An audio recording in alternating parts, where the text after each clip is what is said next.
أعوذ بالله من الشيطان الرجيم. بسم الله الرحمن الرحيم.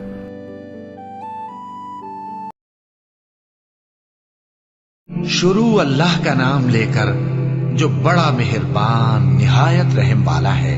جو لوگ کافر ہیں یعنی اہل کتاب اور مشرک وہ کفر سے باز رہنے والے نہ تھے یہاں تک کہ ان کے پاس کھلی دلیل آ جائے، یعنی اللہ کا ایک پیغمبر جو پاک اوراق پڑھ کر سناتا ہے جن میں مستحکم آیتیں لکھی ہوئی ہیں، اور اہل کتاب جو فرقوں میں بٹے ہیں تو دلیل واضح کے آنے کے بعد ہی بٹے ہیں.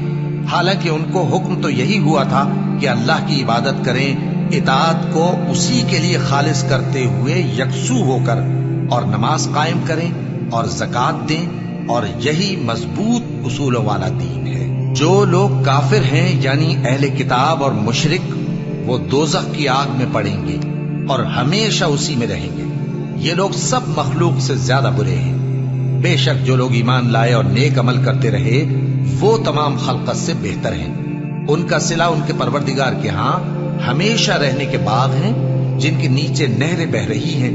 ہمیشہ ہمیشہ ان میں رہیں گے. اللہ ان سے خوش اور وہ اس سے خوش.